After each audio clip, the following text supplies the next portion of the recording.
Hello everyone and welcome to another market update after the market closed on the 18th of May.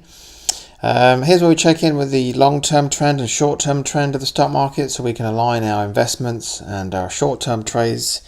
So we're going with the flow. That's very, very important, and not many people take that into account. This is a weekly chart. It's a long-term chart of the S&P 500, which is kind of the benchmark index for the world, really.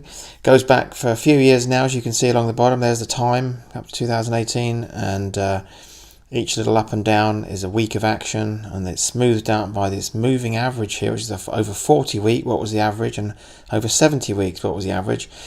And we can see just clearly by looking at the chart that the price is above average, quite literally. It's above the 40-week moving average, and the 40-week moving average is pointing up.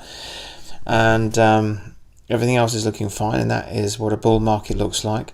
It's what my proprietary system predicted to be a bull market right there back in early 2016, and it has not yet said that this is not a bull market. So that's the long-term picture. Let's check in on the short-term picture, which is over 6 months now, day by day. And here we see the big blow-off there that was followed by a rather drawn-out correction that seems to be on its way of out of trouble now. It's back above its 50-day moving average and holding there. There's a little bit of resistance here that overcame and seems to be holding just above it. So that needs to hold in place there. Short-term trend appears to be kind of looking upwards now. A bit more upwards action will be welcome.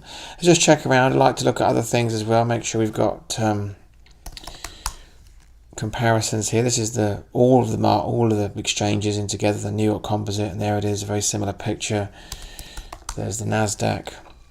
Nasdaq's the highest flyer actually, and there's the Dow Jones, and then they're all looking well. So still a bull market. I haven't stopped saying it's a bull market since way back when, and all the way through this correction. While lots of people were trying to say, "Oh, the bull market's over," I've been saying no, not yet, and it's still the case. So that's all for this week, and I will speak to you next time.